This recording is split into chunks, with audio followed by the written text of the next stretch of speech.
Thank you very much for being with us today. Oh, my pleasure. We like to get straight down to the topic. Okay.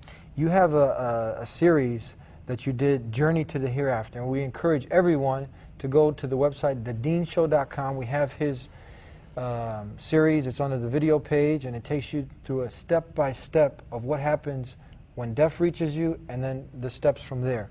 Now, we want to ask you some specific questions. A lot of people, we try to reach out to the non-Muslims and explain to them about Islam, and in a very simple way. Now, one thing we like for you to simplify is this misconception that everyone dies in peace. You've heard this word, you know, he went to a better place. Yeah. He, you know, he at least he died in peace. Let's talk about this. Yeah. Allah understand. It's such a difficult topic to talk about, you know, because really it's the most difficult time of a person's life. You know, we think that everyone dies in peace, right? But the Prophet ﷺ told us something else. He said in the authentic hadith, it's in Abi Dawud and Sunan al-Tirmidhi, he said that inna lil-mawti la-ghamarat wa inna lil-mawti la-saqarat. Verily, death has its trials and tribulations, and death has its turmoils and its stress and pressure and pain. That's amazing, because the Prophet ﷺ himself was going through a lot of pain and difficulty in his own time of death. And we know that the Prophet ﷺ was actually asked for a bucket of water to be brought, and he kept on dipping his hand in there and then rubbing his face and then dipping his hand into it and then rubbing his face. And then, you know, Fatima radiallahu anha walked in and said, Ya Abi, oh my father, look how much pain you're in. He said, yes indeed, I feel double the pain that anyone else feels on this earth. Meaning that's how Allah subhanahu wa ta'ala was actually going to raise his level in Jannah, by actually giving him more difficulty, more pain. And also at that point he said, and he kept on dipping his hand and rubbing his head, and he said, Inna lil-mawti la-ghamarat wa inna lil-mawti la-saqarat. Verily, death has difficulties and pain. Verily, death has its trials and tribulations. Let's go into what we said at the beginning of the show, the place that's very hot. And it's not something from Hollywood, Bollywood, it's a reality. It's the hellfire. In Arabic, Jahannam. That's correct. Can you describe it a little bit? Talk to us, paint a picture of this place where someone can end up eternally. Yeah.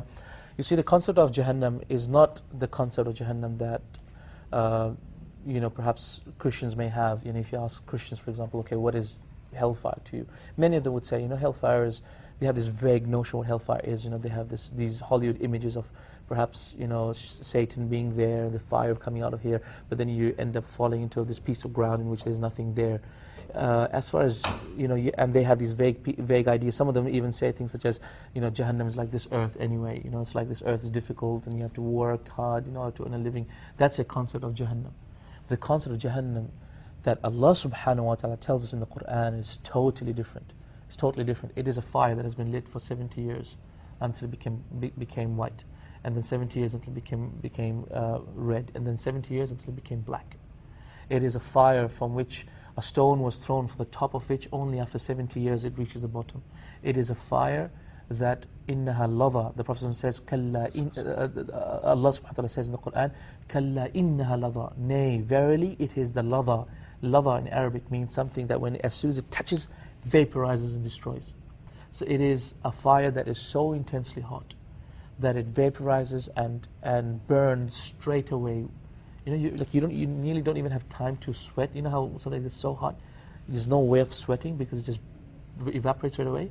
This is not something that will evaporate. It actually destroys the whole skin straight away. Kalla innaha lava nazza'atan lishawa, Allah says. And it is a fire that has been created to scald the skin and to burn and tear away the skin as soon as it touches. So this is a concept of fire. And we know the fire is huge because the Prophet also said, Allah subhanahu wa ta'ala also says that إِنَّهَا تَرْمِي بِشَرَرٍ كَالْقَصْرِ كَأَنَّهَا جِمَالَةٌ صُفْرٌ. SubhanAllah, it's an amazing verse. He said, verily the fire throws out sparks. When you see the sparks, you see the sparks coming out, you think that they're like hordes of camels, huge sparks. The camel's a huge animal, right? Yes. In front of it. When you see it sparking, it's like a huge horde of camels running away. And then he says, كَأَنَّهَا جِمَالَةٌ صُفْرٌ إِنَّهَا تَرْمِي بِشَرٍ كَالْقَصْرِ. Yani the spark itself is as huge as a castle. And when it goes and huge sparks come out, you think like they are these running hordes of camels. So they're so huge. And we know the Prophet also described that Jahannam has 70,000 rings, and each ring is a rope, and each rope is being pulled by 70,000 angels. It's an indication of how great the number is of Jahannam. We know that Jahannam also, it has an insatiable thirst, you know, it keeps on asking for more and more and more. And then, you know, Allah subhanahu wa ta'ala, when He also tells in the Qur'an that He will ask Jahannam, هَلِ امْتَلَأْتِ وَتَقُولُ هَلْ مِن مَزِيدٍ.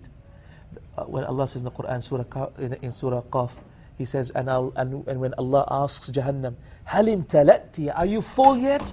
And Jahannam will say, هَلْ مِن مَزِيدٍ, oh Allah, I said more, I want more.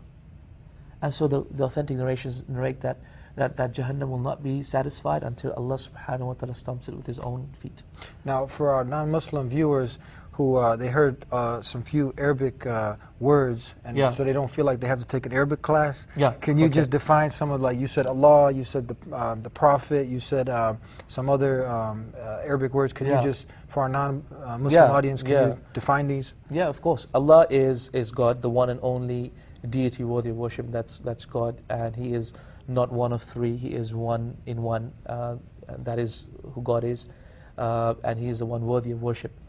And Muhammad, that is the messenger of Allah, a man who lived 1400 years ago in Arabia, and we believe that he is the last of the Abrahamic prophets, and that all the other prophets attested to his prophethood, and he is a final prophet of God. And I also spoke about, what else did I speak about? You talk about the, well, we'll go on as we go on. We just define some of these words. Now, why do we talk about this? Why is this serious to us? And many people, they think this is like some joke. And I want to tell the people, this is actually out of the love for the people, that we want to not see them there. We want to see them in paradise, so we're trying to warn them about the hellfire. Yeah, because you see, the whole point is that religion is a serious business. It's serious. It's reality. It is truth. It is the truth. It's not something that you just do once a week or once a month. I mean, if you believe God exists, then you should know that God has power to do what He wills. He has a right to do what He wills. We believe in a God that does what He wills. We believe in a God that is more merciful to us than our own parents. Yet at the same time, we believe in a God that also has the attribute of kingship. He is the king of the heavens and the earth. And being the king of the heavens and the earth, He has a right to honor and glory and authority and power and nobility, right? And so if someone were to then question His honor, question His authority, He is a king of the heavens and the earth. He can do what He wills and what He pleases. And He wished to have mercy on those people that He loves and He wants to be good to. And so He has given them an eternal paradise that the eyes have never seen. Let's talk about that now. Describe the paradise for us. Paradise, what will tell you what paradise is? Allah says in the Qur'an that He has prepared for believers that which no eyes have seen, no ears have heard, and no hearts have ever thought of. If you can think of anything that is the most beautiful thing that you can imagine, then paradise is better than that. And if you can imagine a place wherein there is no sleep, because you will not want to sleep, because you don't have to sleep, and plus it's all about enjoyment. If you can imagine a place wherein you don't have to do anything, everything is done for you, presented to you. If you can imagine a place wherein the first of your family and the last of your family are together with you.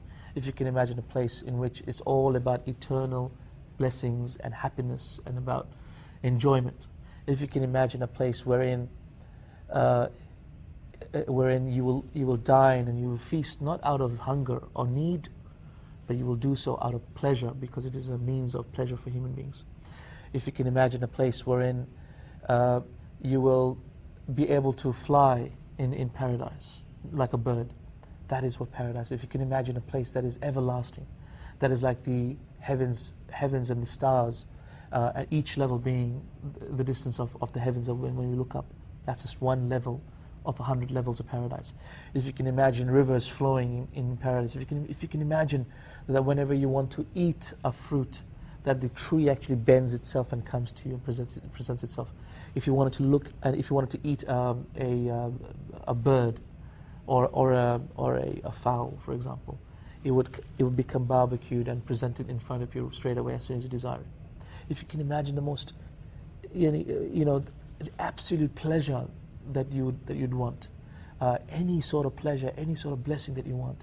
That is the perfection of pleasure, and that is exactly what Jannah is. And that's forever. Ever. No more, no more stress, anxiety. No more stress, no more anxiety. How about the headache? I got to take Advil. It's finished. Yeah. No more of those. No more cold, sickness, fever. Oh, man. That's amazing stuff, isn't it? Amazing. Amazing. Because remember, time itself is a creation of God. Yeah. Yeah. So God intended there to be time. So that's why we can't define God according to time. Yeah. It's His invention, right? Yes. So therefore, eternity itself we're trying to say that according to our own definition of time, but that itself is a creation of God. So therefore, yes, forever. There is not ever going to be a time wherein no, that's it. God's going to change His mind and say no more. Everyone get out of Jannah, get out of paradise, and go back to your earth or whatever it is. So. And do you actually in paradise get to see the face of your Creator?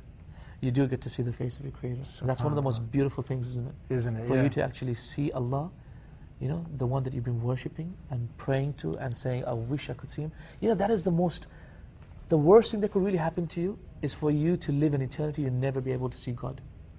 That would just be horrible. Horrible. People get excited to meet the Donald Trumps of the world, the Michael Jacksons. They're pulling their hairs out, and now, but we should be striving to see our Creator. That's right.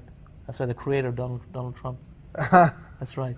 People they have, you know, actually way back they actually had a show where now they'd film people, their reaction to who they wanted to meet. So now they get to meet this person, and then you can see them just going frantic. They're about to meet Michael Jackson or the Donald Trump. Yeah, I know what you mean. Yeah. Yeah. So good Lord. This is something amazing to really see. But why do you think so many people aren't striving to meet their Creator? They're not really pondering over this. Because I believe that there's a lot of distractions. Distractions, huh? Yeah, a lot of distractions. Like, for example, you know, messages from which people are unfortunately being fooled. Yeah. Let me give you an example. Okay, let's say Coke. You know, when you think about Coke, what do you think of? You think about a nice bottle that's nicely shaped, right? Yeah. And when you see an advert for Coke, what do you see? You see, you know, girls in bikinis and men with pumped abs and ripped abs and, you know, pumped bodies and, you know, on the beach, and they're playing beach volleyball or whatever it is, right? So what's the reality? The reality is when you drink Coke, you get fat, right? Yeah. It's a reality. It's a distraction. You see, these are all distractions taking away from the reality. Music in the same way is a distraction taking away from the reality. If music was really happiness and enjoyment, why was it that the ones who had the most music, Elvis Presley, why did he have to kill himself? The guy had to kill himself. And he had anything he wanted, money, girls, music, whatever he wanted. It was the epitome right there. Epitome there. Marilyn Monroe, why did she have to kill herself? Yeah.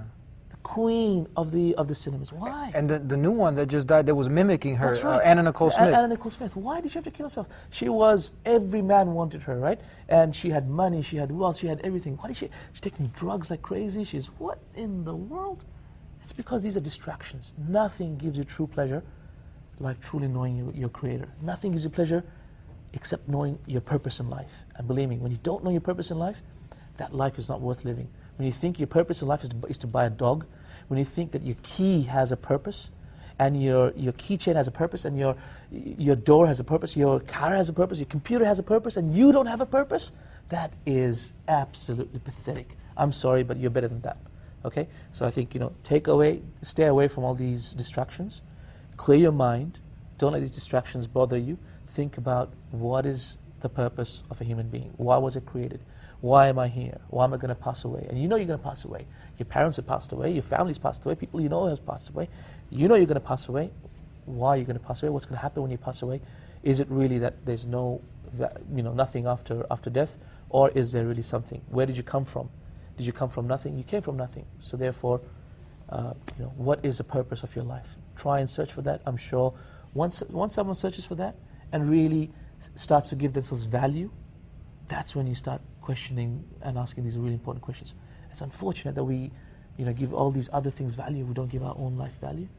That's just not acceptable. Share a couple more points we want to cover. We want to give the people the formula to get to paradise and stay away from the hellfire. Formula for getting to paradise and staying away from hellfire. Great. You know, paradise is surrounded by difficulty, and hellfire is surrounded by enjoyable, beautiful things. That's not to say that you can't enjoy Islam and that Islam is all about difficulty. No. It's just to say that ultimately paradise is a very expensive gift. It's an expensive gift, right? When it's expensive, you got to earn it. Yeah. Yeah, that's why Allah says in the Quran, God says in the Quran, He says, وَلِمِثْلِ ذَلِكَ فَلِيَتَنَافَسِ الْمُتَنَافِسُونَ. And for the example of that, let the competitors compete. Let the competition begin, is what Allah is saying. Right? Yeah. Because it's a competition for the heavens and the earth. Why should we not compete? And then Allah also says in the Quran, وَسَارِعُوا إِلَى مَغْفِرَةٍ مِّن رَبِّكَ وَجَنَّاتٍ عَرْضُهَا السَّمَاوَاتُ وَالْأَرْضُ أُعِدَّتْ لِلْمُتَّقِينَ. And compete you one another for the heavens, for the paradise, that is the expanse of the heavens and the earth prepared for the believers. So let's compete. Eddie, you, me, we're going to compete for the Jannah. Because ultimately that's eternal. That's what I'm talking about. And the 70 years of our life here is just not worth it. It's not worth it at all. And it's just going to go like that. I remember, when I was 10 years younger, and it's just now like, oh my God, look, that was just 10 years younger. And you suddenly see someone, right, you haven't seen 10 years ago. You say, oh my God, has it really been 10 years? And before you know it, your life is flashing out in front of your eyes. It's like a breeze in the wind, you know. And then you're on your deathbed, and everyone's rushing, and everyone's trying to, pump your heart and put some drugs into you, try and revive you, and you see your life flashing away in front of you, and you say, oh my God, I've done nothing in this world. I've not left any lasting legacy. My parents don't know me. My children have disowned me. I have no khair, no goodness, nothing I've left on this earth. And that is the most, that's the worst thing you could do as a human being. I think that's just a poor example of a human being. Rather, give yourself value. Come back to God. Come back to the truth. Learn about your purpose in life. When you do, then you learn about paradise. Learn about how to come closer to God. That will bring you closer to paradise. So really, the gates to paradise is just like a key, and the key is the shahada. And that is shahada, meaning the testimony of faith. That is to believe that there's only one God that is worthy of worship, and that Muhammad is His messenger. Muhammad, the Prophet, is His messenger. And that is a key to paradise. Then thereafter, when you believe in your heart, you have to have actions of the limbs, right? Because when you believe in your heart, you got to show it on your limbs. You got to act upon it. You got to act upon it, right? Otherwise, if you don't act upon it, that's a hypocrite, isn't it? Yeah. So first you believe, then you act upon it. So what's actions? Well, actions of Islam, such as prayer and fasting, and such as pilgrimage to Mecca, such as fasting in Ramadan, abstaining from food and from sexual intercourse in the days of Ramadan, not the nights. And these are the pillars of Islam through which you then enter into Jannah. And then you stay away from those things which God has prohibited, such as what? Such as associating partners with Him. Such as, for example, adultery. Such as, for example, killing a soul beyond that Allah has not given you right for. Such as, for example, dealing in interest and usury. And these are things that really will take you away from paradise, take you towards Jannah, towards Jahannam. Let's talk about just one more point about the one thing you talked about, associating partners with the Creator. Elaborate on this a little bit. Why this is so dangerous? Yeah, it's dangerous because people don't really think about this and they think it's something really simple because you can just say God has a son, God has a partner, God has a wife, and it's very simple words that we use these days without thinking about the gravity of it.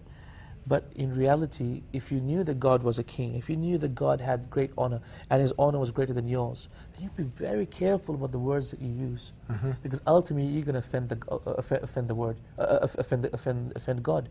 And imagine if the Queen was in front of you, the Queen of England, or you had the President of the United States. You'd be extremely careful about the words that you use. Yeah. And that is only a human being who's only elected for a few years. What about God, the eternal God? And are you not meant to be careful about associating partners with Him? Because ultimately, think about it, if there were multiple gods, wouldn't there be chaos on this earth? Wouldn't there be chaos in the universe? One God would have this will, one God would have that will. And we know that even Christianity, with this form of Trinity, was only really not initially there. It was Unitarian belief before. Yeah. It was only in 300 AD when in the Council of Nicaea, when they decided to actually take Trinity as the basic faith of Christianity, and then they killed off the Unitarians. And ultimately that's when Christianity became a pagan religion, because ultimately what happened was that Rome wanted a political system through which they could maintain the pagan belief as well as the growing Christian population.